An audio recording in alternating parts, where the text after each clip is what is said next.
हमारे हिंदू धर्म में सावन के महीने का बहुत ज़्यादा महत्व है और 11 जुलाई से ये सावन का महीना लगने वाला है। कहते हैं कि भोलेनाथ स्वयं धरती पर इस समय आते हैं और अपने भक्तों पर कृपा करते हैं। तो हर हर महादेव, मैं आपको इसके बारे में थोड़ी सी जानकारी देती हूँ। तो देखिए, 11 जुलाई से हमारे यहाँ सावन का महीना लगने वाला है और ये पूरे साल में एक ही बार आता है और ये बहुत महत्वपूर्ण महीना होता है। इससे पूरा हिंदुस्तान में शिवमय होता है। सनातन धर्म में भगवान भोलेनाथ को बहुत ज़्यादा माना जाता है। आदि भी वही है और अंत भी वही है। तो इस सावन के सोमवार भी लोग करते हैं। इसमें शिवरात्रि भी आती है जो 13 को आती है, अमावस से थोड़ा पहले। कहीं कहीं इसमें कावड़ की भी प्रथा है। तो इसमें क्या है कि हम सोमवार के महीने में डेली भगवान भोलेनाथ पे मंदिर में जाते हैं, जल अभिषेक करते हैं। उस पर बेलपत्र, धतूरा, फूल माला, मिठाई, दूध और जो भी होता है, बहुत सारे लोग रुद्र अभिषेक भी करते हैं डेली। शहद है, काले तिल हैं, घी है, शक्कर है, उसका भी करते हैं। तो जैसे जिसकी श्रद्धा होती है वो अपने हिसाब से सभी कुछ करते हैं। तो ये महीना बहुत ज़्यादा महत्वपूर्ण होता है। इस महीने में जितने भी लोग हैं जो भगवान भोलेनाथ को मानते हैं या उनकी पूजा करते हैं, तो वो अगर जो भी कुछ मांगते हैं, श्रद्धा से मांगते हैं, तो मेरा ऐसा मानना है कि उनकी मनोकामना जरूर पूर्ण होती है। और इस महीने में अमावस से पहले 13-14 को जल अभिषेक किया जाता है, जिसको कि कावड़ यात्रा बोलते हैं। जो कुछ लोग हरिद्वार से जल लाते हैं, कुछ उससे आगे उत्तरकाशी से, मतलब अलग अलग गंगाओं से, कोई गंगोत्री से लाता है, अलग अलग जगहों से लोग लाते हैं और अपने एरिया में ला करके उसको अपने भोलेनाथ का जो बड़ा मंदिर होता है उसके अंदर जल अभिषेक करते हैं। इसमें बेलपत्र का बहुत ज़्यादा महत्व होता है। बहुत सारी जगह पर कई बार बेलपत्र नहीं भी मिलता है। वो 3 पत्तियों का होता है बेलपत्र। तो अगर वो मंदिर में कहीं भी अगर भोलेनाथ पे चढ़ा हुआ है, अगर आप उसको दोबारा भी धो करके भोलेनाथ पे चढ़ा दोगे, तब भी आपको उतना ही फल मिलेगा। क्योंकि हमारे भोलेनाथ बहुत भोले हैं, बहुत जल्दी प्रसन्न हो जाते हैं और वो अपनी कृपा सब पे हमेशा बरसाते हैं। अब मेरा कहने का तात्पर्य यहाँ पर ये है कि बहुत सारे लोग मंदिर में डेली जाते हैं और पूजा अर्चना करते हैं। तो मेरा यहाँ पर ये कहानी सुनाने का मकसद ये नहीं है। तो सबको ही पता है कि सावन का महीना होता है और सभी मंदिरों में जाते हैं और पूजा अर्चना करते हैं। मेरा सिर्फ इतना कहना है कि सावन के महीने के अंदर क्या होता है कि चींटी और चैटों का जो है प्रभाव अधिक हो जाता है। पुरानी मान्यताओं के हिसाब से ये कहते हैं कि चींटी घरों में क्यों आती हैं, कि बूरा खाने के लिए आती हैं और रक्षाबंधन हो जाता है, उसके बाद वो विदा हो जाती है। तो इसी तरह से क्या होता है कि जब मंदिर में हम प्रसाद चढ़ाते हैं तो वहाँ भी बहुत सारी चींटियाँ या चैटे इकट्ठे हो जाते हैं। तो जब आप भोलेनाथ की पूजा करें तो आप जो भी, कुछ लोग खीर का प्रसाद चढ़ाते हैं, कुछ मिठाई का प्रसाद चढ़ाते हैं, कुछ फल का चढ़ाते हैं।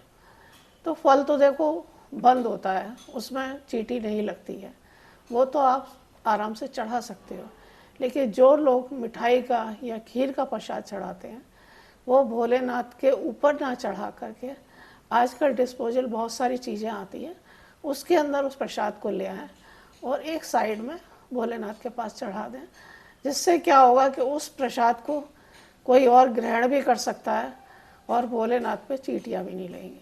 आप ये सोचिए कि आप उसको भगवान के रूप में पूज रहे हैं ना, आपके लिए वो एक शिवलिंग क्या है, एक भोलेनाथ का रूप ही तो मान के उसकी पूजा कर रहे हैं। हमारे हाथ पे अगर एक छोटी सी चींटी भी चढ़ जाती है तब हम परेशान हो जाते हैं। तो जब महादेव के ऊपर बहुत सारी चींटियाँ चैटे लग जाते हैं, तब आप सोचिए कि उनको कितनी तकलीफ होती होगी। तो मेरा आप सबसे ये निवेदन है कि आप भोग लगाइए, प्रसाद चढ़ाइए, लेकिन उसको एक डिस्पोजल के अंदर ले जाके बंद में रख दीजिए, जिससे कि उसके अंदर चींटी और चैटे नहीं लगेंगे और किसी को वो प्रसाद मिल जाएगा और वो उसको ग्रहण कर लेगा। हम लोग इस तरह से अगर भगवान भोलेनाथ पर बर्फ़ी चढ़ा देते हैं या खीर चढ़ा देते हैं दूसरा आता है वो जल अभिषेक करता है, वो उसके साथ बह जाता है, वो सिवा नीचे पानी में बहने के अलावा उसका कुछ नहीं होता है, वो किसी को प्रसाद मिलता नहीं है। अगर हम उसको साइड में रख देंगे तो उसको कोई भी ले जाके खा सकता है, भोलेनाथ का प्रसाद है। इसी तरह से अगर हम दूध चढ़ाते हैं, मतलब मेरा मानना है, कुछ लोगों का कहना है कि नहीं हम तो थैली की थैली भगवान पे चढ़ाएंगे, भगवान पे अगर आप 2 चम्मच भी चढ़ाओगे तब भी वो खुश हो जाएंगे। भोलेनाथ बहुत भोले हैं, उनको ही पता है कि इसका श्रद्धा भाव क्या है। आपके श्रद्धा भाव को वो देखकर ही आपके पर प्रसन्न होंगे। ऐसा नहीं है कि आप पूरी थैली या 1 बाल्टी दूध चढ़ाएंगे तभी वो प्रसन्न होंगे। तो उस दूध की थैली को अगर आप साइड में रख देते हो तो वो किसी के काम आ जाएगी बनस्पत ऐसे पानी में बहने से। इसी तरह से हमारे यहाँ और भी मतलब शीतला माता की पूजा होती है, उसमें ही मैंने देखा है कि लोग चावल बनाते हैं मीठे, तो वो माँ की पूजा करने जाते हैं लेकिन वो भी भोलेनाथ पे चढ़ा देते हैं। मतलब हर चीज़ लेके भोलेनाथ के ऊपर चढ़ा देते हैं। तो वो भी उनको कष्ट में ना डालें, किसी भी भगवान को कष्ट में ना डालें, वो भगवान है, उनका प्रसाद हमेशा साइड में रखें। ऐसा मेरा अपना विचार है, मैं किसी के ऊपर थोप नहीं रही हूँ। हर आदमी स्वतंत्र है, वो जैसा चाहे वैसा कर सकता है। पर मुझे लगा तो मैंने इस पर एक वीडियो बनाया, क्योंकि जब हमारे हाथ में एक चींटी चढ़ जाती है, जब हम दुखी हो जाते हैं, तो भोलेनाथ तो कितने दुखी हो जाते होंगे, उनके पास तो बहुत सारी चींटी और चट्टे चढ़ जाते हैं। तो भोलेनाथ की कृपा पे मैं आपको एक छोटी सी कहानी सुनाना चाहती हूँ, और वो कहानी मेरी अपनी है। मेरी बेटी मात्र 4 साल की थी और उसको बहुत ज़्यादा डायरिया हो जाता था, और जब डायरिया हो जाता था तो वो बिना बोतल के, बिना डॉक्टर के ठीक नहीं होती थी, उसकी कंडीशन बहुत ज़्यादा बिगड़ जाती थी।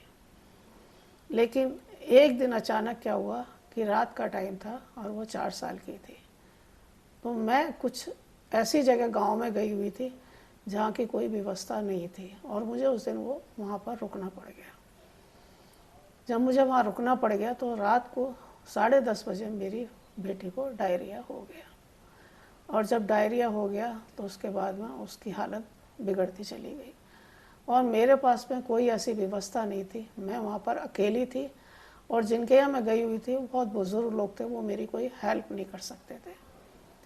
तब मैंने अंत में भोलेनाथ का ही नाम लिया, और मैं भोलेनाथ को बहुत मानती हूँ। और मेरा कहना ये है कि अगर आप दिल से उनसे कुछ भी मांगते हो तो देर सवेर मिलता है, लेकिन मिलता ज़रूर है। तो वह उस दिन भी मैंने भोलेनाथ से कहा कि अगर इसकी सांस है तो भोलेनाथ ये ठीक हो ही जाएगी, और अगर इसकी ये सांस है, अंतिम सांस है, तो मैं अगर इसे डॉक्टर के भी ले जाऊंगी तब भी से कोई नहीं बचा पाएगा। तो आज जो कुछ भी है वो आप ही के सहारे है, और मैंने उसको भगवान के सहारे छोड़ के, और मैं रात को उसको सिराने उसके बैठी रही और देखती रही। उसको इतनी अधिक मतलब कमजोरी आती गई। डायरिया में तो आपको पता ही है कि लूज मोशन और उल्टियाँ होती हैं, तो उसमें उसको वॉमिटिंग में इतनी वॉमिटिंग हो गई कि उसका पानी भी ख़त्म हो गया वॉमिटिंग करते करते, और वो बेहोश होकर सो गई।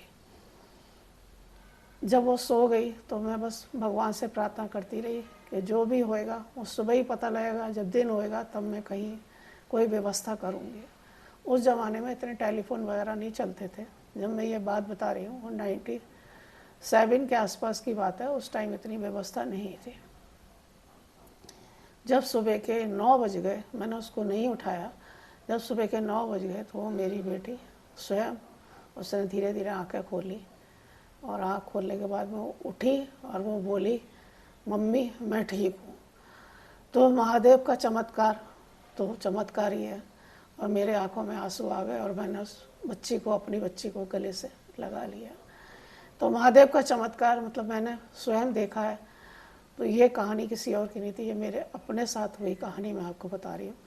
तो भगवान का अगर आप सहारा लेते हैं, देखो संसार में कोई किसी का नहीं है, भगवान ही साथ जाता है। अंत में जब आदमी जब पैदा होता है ना, तो बच्चा कहते हैं ना कि क्या लाया था और क्या ले जाएगा। नहीं, जब बच्चा पैदा होता है तब भी वो मुट्ठी में बहुत कुछ लेके आता है, और जब मर के जाता है ना तब भी मुट्ठी में इंसान बहुत कुछ लेके जाता है। क्योंकि जो उसने जीवन में किया होता है ना, मरने के बाद में लोग उसी को याद करते हैं कि यार वो बहुत अच्छा इंसान था, भला इंसान था, या उसने जीवन में क्या क्या किया था। जो भी सालों में उसने जो कुछ किया होगा ना, उसको ज़रूर लोग याद करते हैं। तो जब बच्चा पैदा होता है, भगवान के यहाँ से आता है, तब भी मुट्ठी में लेके आता है, और जब वो यहाँ से जाता है तब भी भगवान उससे पूछते हैं कि बेटा, तुझे मैंने मनुष्य का जन्म दिया था, तो तूने धरती पर क्या क्या किया। तब भगवान उसका वहाँ भी हिसाब किताब लेता है। तो इसलिए संसार में आओ, अच्छा सोचो, अच्छा करोगे, भगवान आपको दुगना देगा। यही मेरी आप सबसे प्रार्थना है।